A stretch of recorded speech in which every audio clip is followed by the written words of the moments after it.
I'm totally happy to be talking to you, Shari. Could you please introduce yourself and what do you do for business? Sure, my name's Shari Berg. I have a formal degree and education in journalism, and I worked as a professional journalist for a decade covering education before I switched over and opened my own business called The Right Reflection, and I offer copywriting services, public relations, and content writing. That's fantastic. Let's go for the first question. What Sure. are the main differences between a copywriter and a content writer? Well, there's a lot of confusion between those two terms. To make it as simple as possible, a copywriter, they are the sales folks. So if you see persuasive writing that's meant to draw you in and sell you a product or a service, that is what a copywriter does. They write the copy, obviously, that goes, and that could be a commercial, that could be a social media ad, that could be a script for a short video about something. If it's meant to persuade you to do something or purchase something, it's copywriting. Content writing is what most people are most familiar with. That can be blogging, that can be news articles, that can be content written for social media if it's just informational. So content, the main purpose of content is to provide someone with information about a topic. Copywriting is to sell you something. So that's the easy way to differentiate the two. According to your experience, which is more difficult? I think copywriting is by far more difficult. I am not a salesperson naturally. So for me, I mean, and you basically have to turn yourself into a salesperson, and a creative one at that, because if you don't get people's attention right away, you are not going to be able to persuade them to do anything. So I definitely find copywriting more challenging. Okay, to check the content of a website article, you mentioned 9 steps. Yeah, there are 9 steps that I go through and that I recommend that people go through. The first one is to verify before you share. The second one is the smell test. The third one is to consider the source. The fourth one is to check the author. The fifth one is to look for supporting sources. The sixth one is to check your confirmation biases. The seventh one is to read the About Us section if the information is coming from a website. And number 8 is to check the date of the information that you're sharing, especially if it's a news article. And number 9 is to check to make sure it is not satire. Let's go with the first point. What do you mean by verify before you share?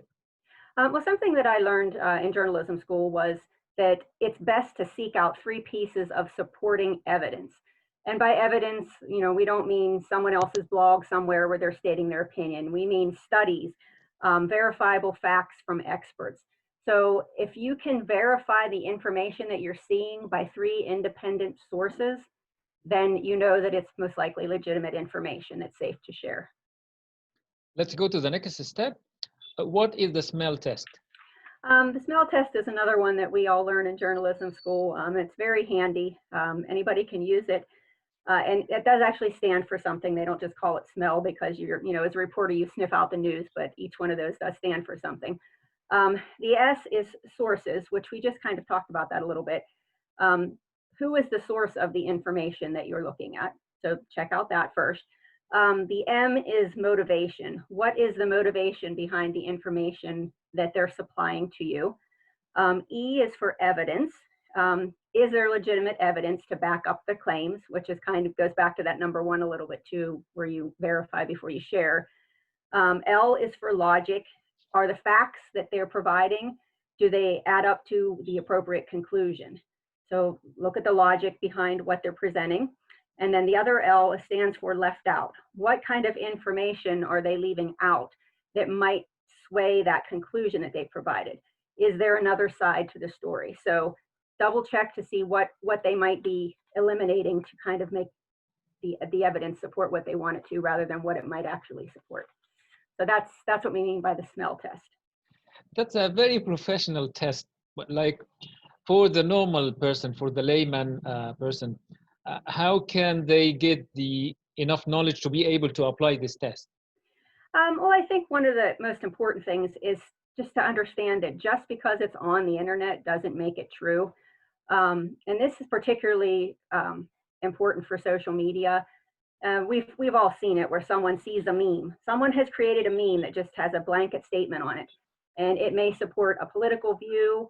It may support an organization that you like. Whatever it is, you see it and you're like, "Ooh, I'm going to share that out." And it may just be somebody's opinion that they've put on a meme, and that doesn't make it a legitimate source.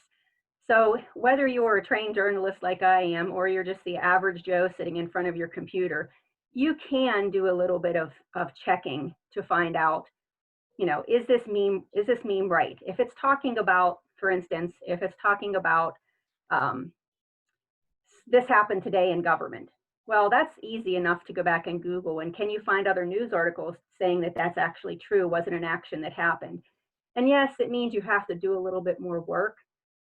But I think that as responsible citizens, we should all be making sure that we're sharing information that's correct instead of just pushing anything out that we see and agree with. Yeah, great. Why is it important to check the source? Well, the source is you want to know who owns something.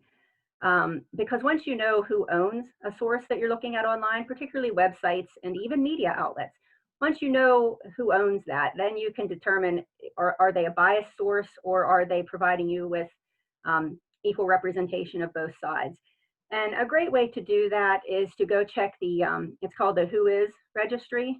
And that's for people who might want to check this out, it's whois.com. You go there and you can put in the name of a website, and it will tell you who the domain registry belongs to. And that gives you a good start on where to research. So you might find a website is owned by Bob Smith of Nebraska. So you go and you look up Bob Smith of the city in Nebraska, and you find out that, he supports a certain nonprofit or a certain political party or whatever it may be. And so then you say to yourself, everything on his website seems skewed toward that line of thinking. So is he legitimate? So knowing what the source of the information you're looking at, knowing what that is, helps greatly in determining if it's reliable information. And why do you ask for checking about the author? That kind of goes hand in hand with checking the source, especially nowadays where anybody can start a blog. Anybody can claim to be an online journalist. I mean, we've all seen it. So you want to find out, first of all, is the person even a real person? It's easy to be anybody you want to be behind a keyboard when no one can see you. So make sure it's a real person, first of all. And if they are a real person, are they a credible source of information? Meaning, are they a journalist? Are they an expert in their field? So if it's someone claiming to be a medical doctor, are they really a licensed physician, and do they practice? These are all things that are very easy to check online. So it's important to know who your author is as well. Yeah, perfect. Okay, and why should we look for supporting sources? That kind of goes back to number one a little bit too. They sort of go hand in hand. If the information that you're reading, say it's supposedly a news article, is there 3 independent sources within that article that support what that article is trying to say to you? So if they make a statement about something happening, do they have at least 2 or 3 other reliable, credible sources that are confirming that, backing it up, and speaking to it a little bit? If they aren't, and if that's not there, that should make you question whether it's legitimate. And also, if something you're reading online quotes a particular study or another news article or something else, it's linked to something, or maybe it's not linked at all. It just says, according to this organization, and then they throw out a statistic. Go check to make sure that that organization actually said that. It's very easy to do. Again, you just Google the name of the organization and whatever statistic or thought that's been put out there, and see, can you find another source that has said that they did this? If not, then it's likely not a reliable piece of information. Yeah, that's so good. But in this way, like, you are asking people to be quite cultured, to be quite informed. Yes, I think that's our responsibility. I mean, I'm trained to do that. So it's for me, it's easy. And it does require a little bit of extra effort, when you're just an average person. But I think in this age of disinformation, where so many things are being thrown at us, it's important to take the time to make sure that what the information you're getting and that you're using to form opinions is reliable information. Let's get quite personal. What are our confirmation biases? We all have preconceived ideas about certain things. The politics we support, the organizations we like. So we tend to look for things that support that preconceived idea about something. And so that's what we mean by confirmation bias. And I challenge people, don't just look for information online that backs up what you're saying. Check out information on the other side, the other viewpoint. It's only when you get a balanced reporting of a situation that I believe you can firmly come to a conclusion about how you should feel about something. Listen to what the other side has to say. Look at evidence on both ends of the spectrum, and then draw your own conclusions. Yeah, very interesting. What is the About Us section? This is a good way to tell if something you're looking at online is legitimate. All legitimate organizations will have an About Us section. And by that, I mean, you go there and it gives the full name of the organization, if they're affiliated with anybody, meaning if they're owned by a larger company or corporation. It will give you some contact information about who is in charge. It will give you information on who to call or how to email them if you have questions. So if you go to a website and you're not seeing an About Us section, or even if you see one, but it doesn't really tell you anything, like it doesn't give you information about how to contact them, who owns it, anything like that, then you might want to question whether or not it's a legitimate, trustworthy website. Why do we need to check the date? We've probably all seen this happen. Again, social media is great for this, where someone shares an article that might be 6 or 7 years old, and it's talking about this really inflammatory issue. And they're talking about it as if it just happened because they haven't looked at the date on the article. And usually when that happens, it's because somebody's Googling and looking for something that supports a thought that they might have. And, Google puts things, they don't ever go away. They cache everything. So an article that's 15 years old might come up if it's been archived somewhere. So it's very important, if you're sharing something out as a discussion point, or if you see something and you're really enraged about it and you want other people to get upset about it and do something about it with you, make sure it's new information and not something that's old and outdated and not worth getting excited about anymore. Okay, what is satire? Satire is definitely made for entertainment, and there are some websites out there. I can think of two right now that I see frequently. The Onion and Babylon Bee is another one. They will tell you right off the bat they are not legit news sources. They're not putting out articles that are factual. They make it up as they go along, and it's strictly meant for your entertainment. But unfortunately, what happens is people will go to those websites. They don't look at the About Us section, which clues them in right away for both of these sites. The very first sentence in there is that we are not a legitimate news organization. So they don't try to hide that fact. But people will not see that, and they will get on there and read an article, and they'll be like, oh, this happened. Oh no, what do we do about it? And they share it out, and then other people see it who don't realize it's satire, and then they get the ball rolling, and people get upset about something that's not even real. So it's really important in this day and age, especially because there are so many things happening in the world right now that just seem crazy to begin with. So it's easy to see a piece of satire and think, is this real? Because the line is pretty close nowadays between fact and satire. So you have to be really careful that what you're looking at is not satire before you get upset about it and begin sharing it. Let's get factual. Can you mention some of the websites that can be used to fact check these articles? Sure. One of the ones that a lot of people are probably familiar with is FactCheckorg, and they will take an article or something they've seen online and give it that smell test, and then they'll tell you, here's what's legitimate, here's what's a little bit iffy, and then you can sort of form your own opinion about it. Another one that I really like is called All Sides. And what they do is they will find whatever the topic is, they find sources that support both ends of that argument. And they provide you with sources so you can see, the opposing views on things. And then, of course, form your own opinion about it. Another one is called Truth or Fiction. They're helpful as well for sorting out quickly whether something is real or not. Then there's another one called Open Secrets. It's kind of the same. PolitiFact specializes mostly in like political and news articles. So they will tell you if something has a conservative or a liberal slant to it. So you can quickly evaluate, what's going on there. Another one that a lot of people are probably familiar with is Snopes. It's been around for a while, and they will do a little bit of, they do the smell test for you. So if you're in a hurry, a good place to go is Snopes and put in what you're looking for, or the article that you have, and they'll tell you right away, yes, it's true, no, it's not true. And sometimes it's a mix of fact and fiction, so they'll tell you that as well.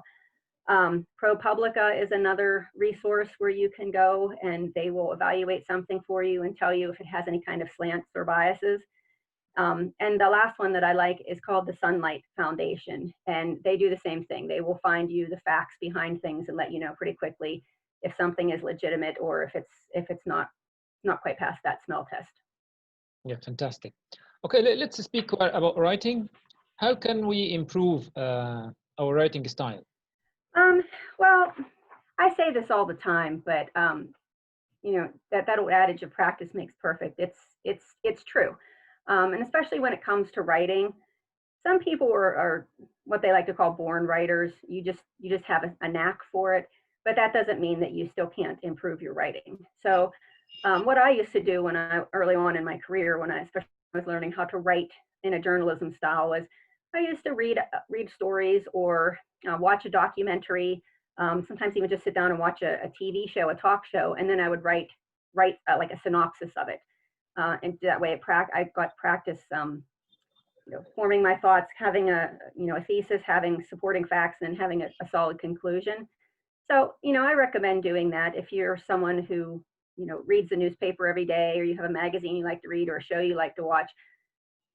Do that, read something, watch a show, and then just start summarizing what you saw, and then work on, improving that. Once you have something written, then you can go back and start putting it through the editing process and fine tuning it. If you do that enough, you will get much better at your writing skills, guaranteed. How to develop a repertoire of strong ideas? Well, journaling is a good way to do that. Most writers will tell you that they keep a journal. And by that, I don't mean like a Dear Diary where you sit down and write, cry about things that happened that day or whatever. It's more of something to keep track of your thoughts or experiences. You might have an interesting encounter with someone and you want to write that down, and maybe years later you're going back through that journal and you're like, this would make a great character for a fiction story I'm writing. So keeping a journal of thoughts that you've had, people you've encountered, even anything that pops into your head. I used to keep a notepad and paper beside my bed. If I'd had a thought sometime, or if I had a dream, I would wake up and I'd be like, that's a great idea. I'd write it down. Now, of course, with all the technology we have, you can easily, record yourself a message into your phone, whatever works for you, whether it's, you're writing it out by hand or you're keeping, a digital diary somehow. It's best to journal and keep a record of your thoughts. So you're suggesting that like strong ideas just don't come out of nothing. You need preparation. Oh no. I will sometimes see a quote I like, or someone will say something and I'm like, that is a really cool thought, but that's all the further I've gotten with it. Like I don't immediately run with it. Sometimes you do. Sometimes, as a writer, someone will say something, you'll have an experience and you're like, I'm going to write about this right now because I know where to go with it. But other times it's just, keeping track of that and going back later when you need something. I do that a lot. If I'm working on content, or if I'm trying to write a short story or, a fiction piece, I'll go back through my journals and be like, this is a great thing that happened here. I can make this into a character. I can use the characteristics of this person that I met to create a new character. So it's really handy, and it's a strong tool, and I do recommend everybody try it if you're serious about writing. How long does it take to master writing? Well, I would be lying if I gave you an answer to that, because I've been doing it for 24 years and I still feel like there's a lot I can learn as well. It's definitely a craft that keeps evolving, and that I think there's always room for improvement when you're a writer. What websites can be used for checking writing? Well, there's two that I like to use, and I'm sure most people have heard of the first one, which is Grammarly. And that's really good for if you're just writing, um, might be a letter to somebody or a quick synopsis about something, um, even a typical news story that a journalist is writing in a newspaper. Grammarly would be good for checking that, because it gives you the basic structure. It will check for your spelling, your grammar. You can get a more premium version of it if you would like, that will do a lot more. Yeah, it will talk about your sentence structure and whether things are overly complicated and if you should pare them down. But for most people, that basic free version of Grammarly works well. So I do recommend that. Another one that I like is called Hemingway app. And that one is if you're doing a little bit more scholarly writing, or people who are working on novels, or anything that's any amount of length, I recommend Hemingway app, because you can put your content into it. And like Grammarly, it will check your grammar and your spelling as a basic tool, but it'll also tell you what grade level your reading is at. So, and I think for most people, the average reader, you should write at like an 8th or 9th grade reading level. But if you're writing something scholarly, like a thesis paper or dissertation, you might want to go for that grade 12, college level. I think there's one they call academic. It'll rank it academic for you. So it depends on what kind of content you're writing. But Hemingway app is very good at helping you to improve the structure of your sentences. For instance, I have a huge problem with passive writing. I've struggled with it since I started writing. I don't know what it is, but everything, I lean toward writing a passive sentence every time. Hemingway app has really helped me to improve that, because it will highlight it for me and say, no, you've used passive voice more than 4 times. Shame on you, fix that. So it's really great for helping you fix those kinds of problems. Or if you're keen to writing long run-on sentences that are complicated, it will tell you, you have a very hard to read sentence here, break it down. So I found that Hemingway app is great if if I need that extra little bit of help with my sentence structures. So I recommend that one as well. Fantastic. Let's get quite technical. What kind of sentences would you include in a paragraph? Well, what I like to say is that every paragraph has parts to it. So you should have an introduction to your paragraph, and then that should be followed by some supporting evidence. So whatever you open your paragraph with, it might be a statement saying, you don't have to have consistently sunny days for solar panels to work. That's your opening sentence. Then the next 3 or 4 sentences in your paragraph should be supporting that statement. So there's your evidence to support what you opened that paragraph with. And then you want to close it with a concluding statement that sort of wraps that all up. So it's a summary of what you've stated. And each paragraph, it's important to note that each paragraph should really be able to stand on its own. So if you're writing a 1,000-word piece of content, whether it's a blog or a news story, every paragraph should be able to be pulled out of that story and stand on its own. So it's kind of important to keep that in mind when you are writing. What else would you like to say? Just that if people are interested in writing or working on writing, don't give up, stick with it. Writing can be frustrating, but it can also be very liberating. It's a craft that I think that everybody can benefit from learning to be a better writer. It makes you a better communicator. And don't give up. A lot of times I come across people in some of my writing groups that are trying to work on a novel, for instance, and they keep getting rejected by agents and publishing houses. And so they become discouraged. Don't ever give up on your dream. Everybody has a story to tell. Everybody can write if you put, time and effort into it. So, don't give up, just keep practicing. And I promise that you will become a better writer and you will achieve your writing goals. Yeah, it has been so insightful and so encouraging talking to you, Shari. Thank you so much indeed for your helpful insight and helpful input. You're welcome. Thank you for having me on today.